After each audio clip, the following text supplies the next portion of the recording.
I was elbow deep in binders, flipping through the last few pages before the big merger meeting started. The clock was ticking, and everyone was circling like sharks, waiting for the moment they could claim victory. Derek Langford, the CEO, stood at the head of the table with that smug look of his, like he knew everything and everyone else didn't matter. I'd been with Harmon Freight Group for 11 years, started as a facilities guy, then worked my way into internal logistics and contracts, unofficially, of course. I spotted an issue in the licensing clause of the merger agreement, something no one had flagged, a small detail that could cause a massive problem if it went unnoticed. I pointed it out, expecting a nod of recognition. Instead, Derek chuckled like I was some kind of joke. "We've got attorneys for that," he said, loud enough for the whole room to hear. "You're a glorified office manager, not a lawyer." Laughter bounced off the walls, and I felt my face go hot. But I didn't flinch. I just nodded and kept my voice level, just making sure we're covered. I walked out with my face calm, but my stomach felt like it had dropped out of my chest. I wasn't angry, not exactly, but something inside me shifted. I was done being the invisible guy who kept everything running behind the scenes. I knew where the bodies were buried, and I was done pretending not to notice. I sat there, eyes stinging from hours of staring at the screen, the office's fluorescent lights flickering in and out. The sound of the clock ticking, soft and relentless, was the only thing that kept me anchored to the moment.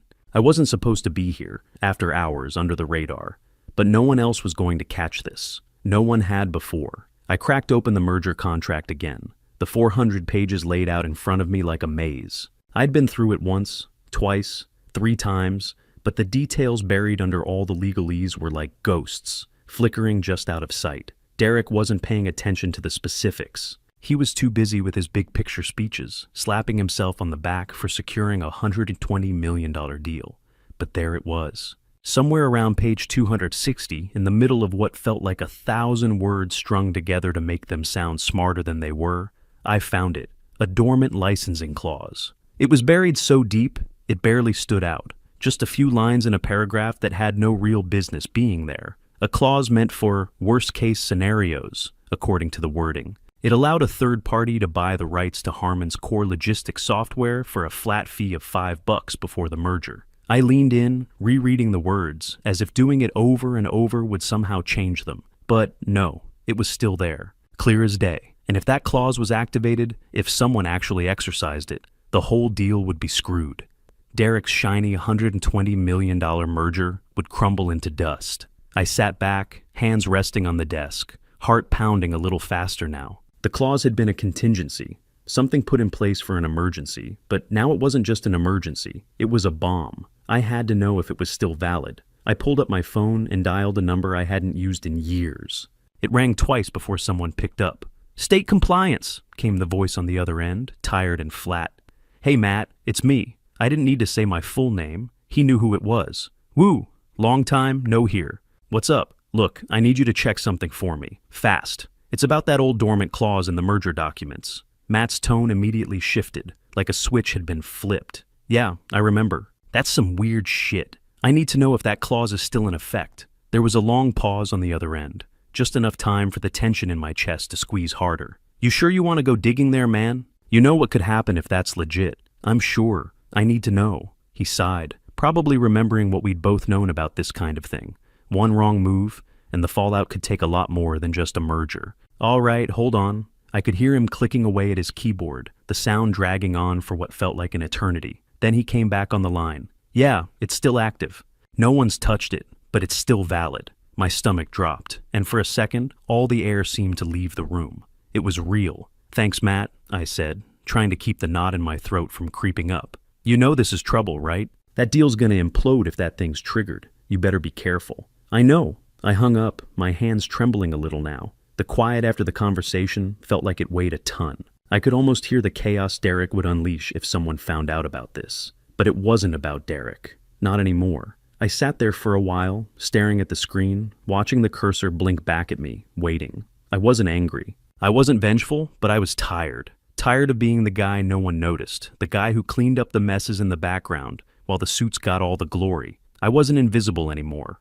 I knew what had to be done, and I didn't have to hide anymore. I wasn't going to sit back and watch while they played king and pawn with other people's lives. I wasn't going to let them sweep this under the rug like they always did with everything else.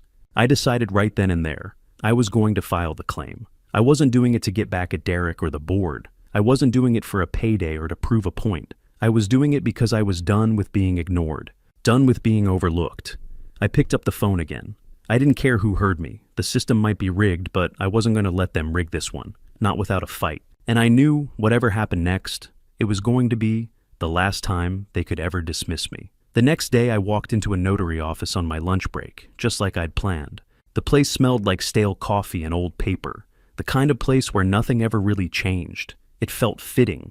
I barely made eye contact with the clerk as I handed over the merger contract and pointed to the clause I'd flagged. I could feel the weight of the decision pressing down on me, but I wasn't about to second guess it.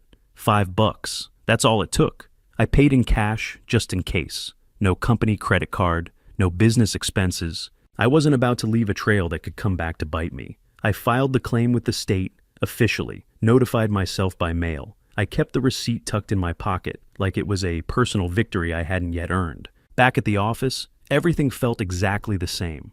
Same hum of the air conditioning, same sterile lighting, same white walls that seemed to suck the life out of the place. No one knew yet. I pretended nothing happened. I didn't walk with any more confidence, didn't flash any secret smiles. I didn't talk to anyone more than I usually did. I just went through the motions, processing requests, answering emails, quietly biding my time. 2 days passed, and that's when the doubt started creeping in. What if I'd overplayed my hand? What if this whole thing was a mistake? Maybe I didn't have enough to back it up. Maybe I was about to make things a lot harder for myself. It wasn't like I could go back and undo it. The claim was filed. I couldn't take it back, and I wasn't the type to back down once I'd committed. But the doubt still gnawed at me, like a rat nibbling at the edges of my thoughts. Then on day 3, I started to hear the murmurs. It began with the usual office chatter, the sort of whispers that spread like wildfire whenever anything out of the ordinary happened. But this was different. There was an edge to it, something thicker, something more urgent. Some outsider filed a claim. Licenses frozen. The deal stalled. I kept my head down, didn't make eye contact with anyone. I couldn't help but notice Derek, though. He was pacing outside the executive offices, his face flushed with anger, his hands running through his hair like he couldn't decide whether to pull it out or pull himself together. I'd never seen him like that. He was usually cool, collected, always in control. But this was panic. I didn't stick around to eavesdrop. I didn't have to. I could hear enough just by the tension in the air, the change in the rhythm of the office. People were on edge. Something big was happening, and I had a feeling it was about to blow up.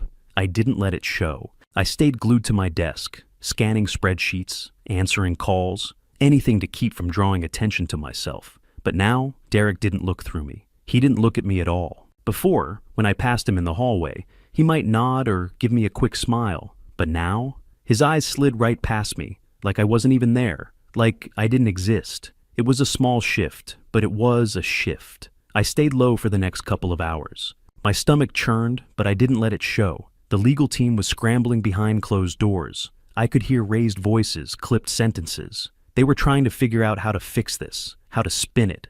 I wasn't stupid. I knew they were already working on damage control. But the more they tried to hide it, the more it felt like the storm was building, the calm before the crash. And the strangest thing was, I wasn't scared. I wasn't even worried anymore. I knew something was coming. I just didn't know what it would look like. By the end of the day, I was called into Derek's office. I'd known it was coming, but that didn't make it any easier. He didn't even look at me when I walked in, just motioned for me to sit across from his polished mahogany desk. He was all corporate sweet now, like he was carefully selecting his words, sugarcoating whatever venom he was about to spill. His voice was low, steady, but there was a crack of irritation behind it that he couldn't hide. "I don't know what your angle is here," Derek started, sitting back in his chair, fingers steepled like he was playing the part of a mastermind. "But you've gone too far this time." I didn't speak. I just watched him. I wasn't going to let him intimidate me, not now. "I've got a company to run, and you've sabotaged everything. That claim you filed? You've thrown a wrench into a deal we've worked months on. You've hurt Harmon Freight. You've hurt us all." He paused for effect, waiting for me to respond. But I didn't bite. The words were coming. I could feel it. The sound of his voice bouncing off the sterile walls of his office made it feel like we were in some kind of sick theater. But it was real. He was rattled. He dropped the corporate mask for a second, just a flicker of the man underneath. "What the hell were you thinking?" I finally spoke, quiet but firm. "I flagged it early. I pointed it out. You ignored it. The clause is still there, Derek. You had a chance to fix it. I followed the law. If anyone's sabotaging this deal, it's you. His eyes narrowed, and for the first time, I could see the anger leaking through the professionalism. He leaned forward, his fingers curling into fists. You think you're some kind of hero? You think you're doing us all a favor? I didn't respond to that. I didn't need to.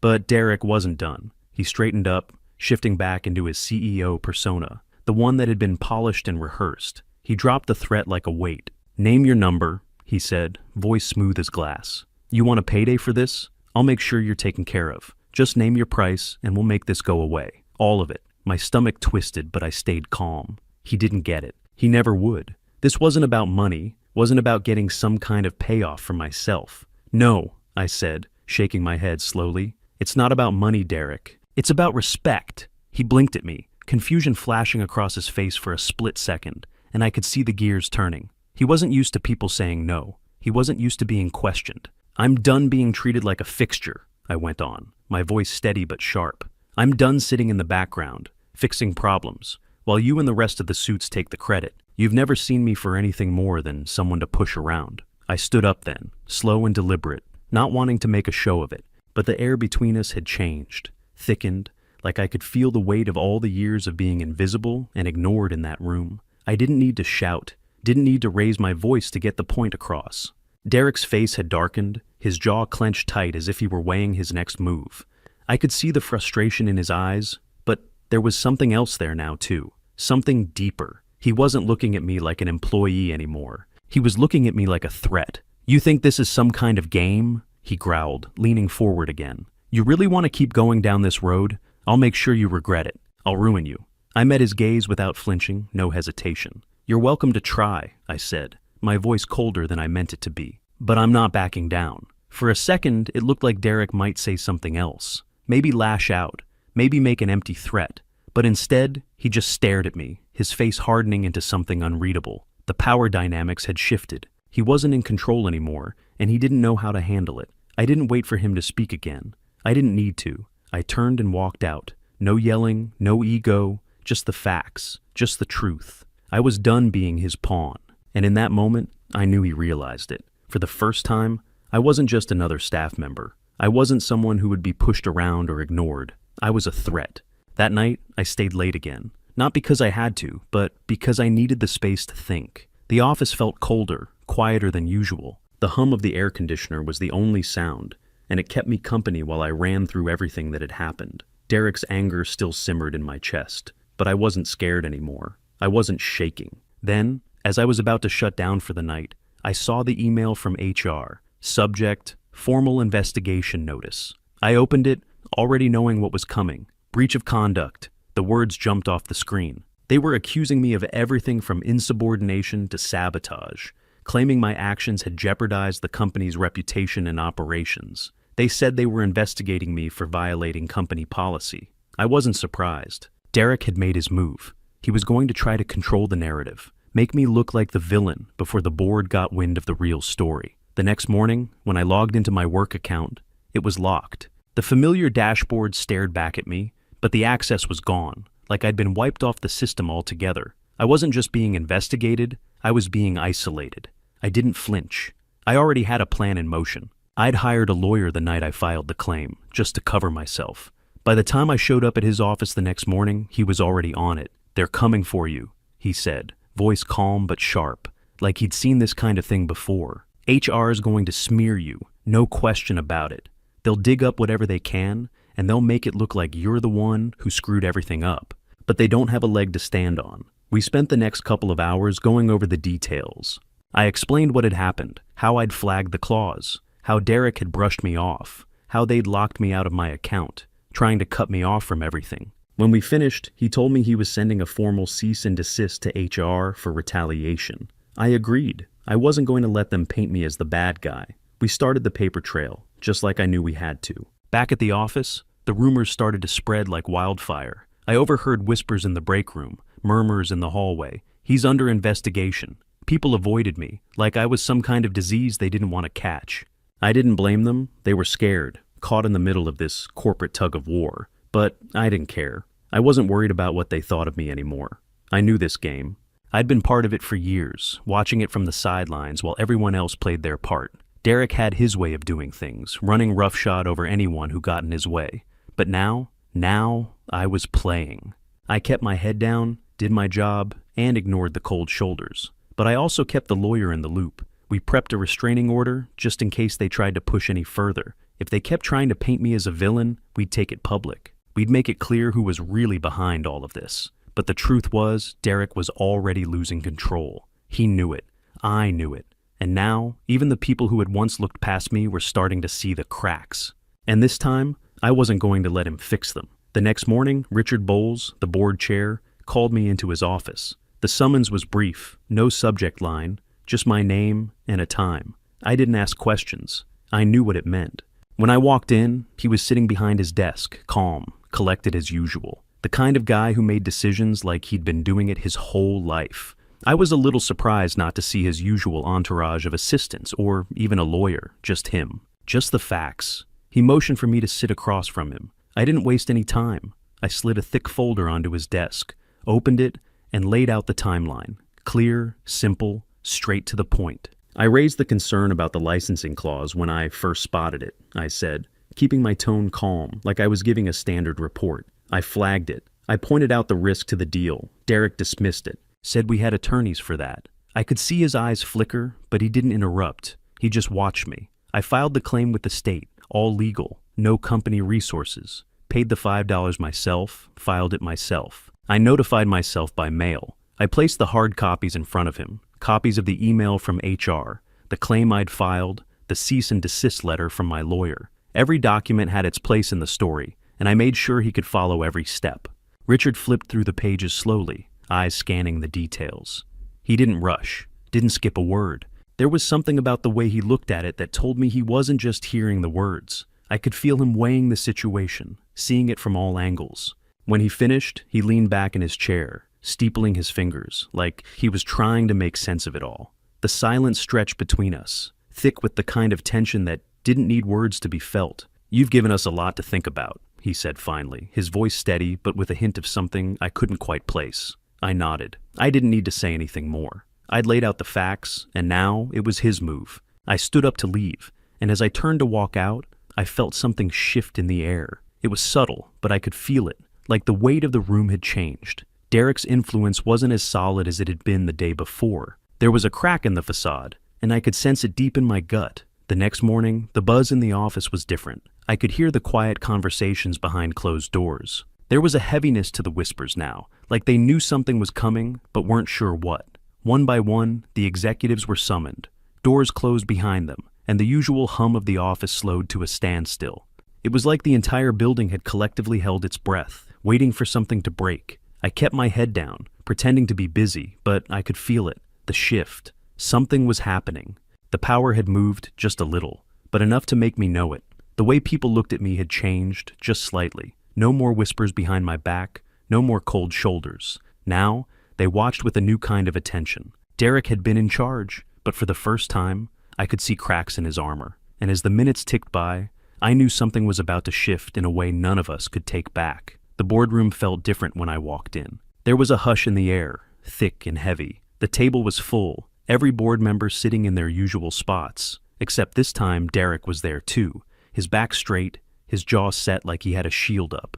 Richard sat at the head of the table, a folder in front of him, the thickest one of the bunch. He didn't smile when I walked in, didn't even acknowledge me with a nod. He just opened the folder and started reading. His voice was steady, measured, as if he was reading a textbook rather than the kind of life-changing report that could tear a company apart. Today we're addressing the findings surrounding the merger clause, the claim filed with the state, and the subsequent actions taken by internal parties. I sat down, trying to keep my face neutral, though my heart was pounding. I had no idea how this would play out, but I knew one thing. I was going to speak the truth, and if it wasn't enough, then that was on them, not me. Richard read through the findings, how I'd flagged the clause, how the claim had been filed, how HR had retaliated, and how I'd followed every legal process. He went through it all, a calm, methodical recount of events. Then he looked up. "We'll hear from Mr. Miller next," Richard said, turning his gaze toward me. Every set of eyes in the room followed. There was no mistaking it. They were all focused on me now. I stood and laid it out, clear and simple. No emotion, just facts. As I'd already explained to Richard, I'd followed every rule and documented every step.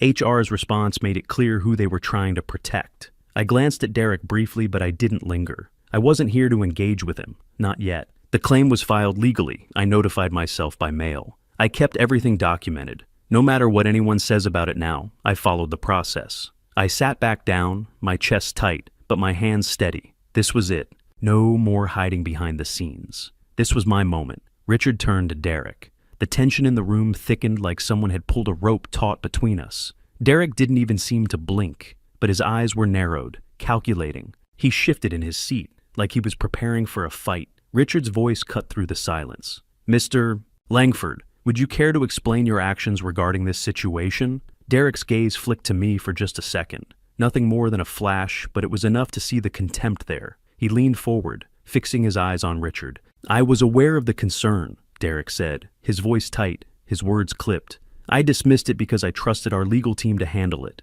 It wasn't a priority." The room went quiet, but I could feel the ripple of disbelief running through the others. It wasn't just that Derek had ignored the warning, it was that he'd dismissed it so casually, like it was beneath him. Richard didn't say anything for a moment, just stared at Derek. Then, one of the board members, a woman who'd always kept her distance from the messier side of things, spoke up. "You knew about the clause and dismissed it?" she asked, her voice sharp. Derek's face flushed, but he didn't back down. "Yes, we had other priorities. I didn't think it was worth our time." One by one, the others started chiming in, pressing Derek for more answers, and with every response, his excuses seemed weaker. The more they pushed, the more defensive he became, his arrogance turning into panic. No one was buying it, not even the people who had always been in his corner. The final blow came from Richard, who asked a question that seemed to hang in the air for an eternity. "Mr. Langford, you were warned about this. You chose to ignore it. How does that justify the actions taken against Mr. Miller?" Derek's mouth tightened. "I didn't think it was a big deal," he said, his voice lowering. "It seemed insignificant at the time. But it wasn't insignificant. Not anymore." Richard turned to the rest of the board. He didn't have to ask for a vote. The room was already moving, already making up its mind. There was no one left to defend Derek, not even his closest allies. "Mr. Langford," Richard said, his voice heavy, final. "Effective immediately, you were suspended from your duties, pending further review." Derek's face turned red. His eyes locked onto me, a glare colder than anything I'd ever felt before. It was like he was seeing me for the first time, not as someone beneath him, not as the guy who took care of the small stuff in the background, but as a real threat. I didn't look away. I didn't flinch. I held his stare, meeting his anger head on. For the first time, I felt the power in that moment. The power that came from standing up, from not backing down. He might have been the one at the top, but the way I saw it, he had just lost his crown. 2 days later, the memo hit my inbox. No fanfare, no press release, just an internal notice. Derek was out. It was the simple, no thank you for your service, no grand gesture. Just a line that read, effective immediately. Mr. Langford is suspended, pending review. I didn't celebrate. I didn't need to. I'd done what I came to do. The fallout was still in the air, but it wasn't my problem anymore. Then came the real surprise. Richard called me in. "You're being offered a new position," he said, his voice steady. But there was something else behind it. Respect, maybe. "Director of Contract Risk Oversight," he said, laying out the details in front of me. I'd heard of the role before, but only in passing, as a vague title that didn't hold much weight. This time, though, it was different. I felt a mix of caution and curiosity. "Who do I report to?" I asked. Richard didn't hesitate. "You'll report directly to the board. Full authority." That was the catch. Full authority. The words hung in the air. For a moment, it felt like a test, like he was waiting for me to blink or hesitate, but I didn't. I nodded. "I'll need autonomy too. No micromanagement. I need the freedom to make decisions, especially when it comes to contracts and legal reviews." Richard leaned back in his chair, thinking it over. The silence between us stretched long, but I wasn't going to rush him. This was my shot, and I wasn't about to let it slip. Finally, he nodded. "Agreed, it's yours. You'll have the power to make the changes you see fit." I shook his hand, firm. No excitement, no fanfare. I was just doing what I was supposed to do. Over the next few weeks, I threw myself into reworking the merger contract. We took it line by line, page by page. Every clause, every detail, nothing slipped through. We worked with the legal team, double-checked everything, and cleaned up the mess Derek had left behind. This time, no one skipped the fine print. No egos, no shortcuts, just solid, straightforward work. The atmosphere in the office had shifted too. People started treating me differently. At first it was subtle, a shift in how they spoke to me, how they included me in conversations. They weren't afraid of me anymore. They weren't looking over their shoulders, worried I'd expose their mistakes. They started to act like I belonged in the room, like I was one of them. It wasn't like before. Back then I was just the guy who kept things running in the background. Now, I was the guy with the authority to change things, to make the decisions that mattered. And while people respected that, they also stopped looking at me like I was some threat. I didn't let it go to my head. I didn't brag. I didn't need to. I was here to do the work. That's all I cared about. The deal finally closed, clean, no missed clauses, no last-minute surprises. Derek's mess was fixed, and we moved forward, the merger now solid and locked in. But it wasn't about the deal for me. It was about proving to myself that I could stand in this space, not as someone who had to hide in the shadows, but as someone who could get things done, someone who belonged. And when I walked into the boardroom now, no one treated me like I didn't matter. They listened. They respected the process. And I didn't have to fight for it anymore. I had earned it. My new office is nothing special. No view of the city skyline, no fancy furniture. Just a desk, a chair, and a quiet space. It's smaller than I expected, tucked away in a corner of the building with the faint hum of the warehouse in the background. But it's mine. I sit back in the chair, sipping my coffee, staring out at the lot where the delivery trucks roll in and out, the engines low and constant. The world keeps moving, the same way it always has, but now I'm part of it in a way I never was before. Full circle. There's something strangely satisfying about the stillness of it all. No buzz of excitement, no crowd of people to congratulate me. Just a quiet moment to let it sink in. The door opens and Richard walks in. In his hand, there's an org chart. He hands it to me without a word, and I glance down at it. There's my name, bolded at the top. Director of Contract Risk Oversight. Real title, real department. You earned this, Richard says. His voice is steady, like he's been expecting this moment as much as I have. I nod, but I don't say anything. I know what he means. It took a long time to get here. Too many years working in the background, fixing problems no one cared about. Too many times being told to stay in my lane, to stay quiet, to not step out of line. But my lane? It led right to the damn driver's seat. I think about Derek, about all the times I watched him walk around with that cocky smile, acting like he was untouchable. Last I heard, he's advising some startup out west. Doesn't matter. He doesn't matter. I'm not chasing headlines or grudges.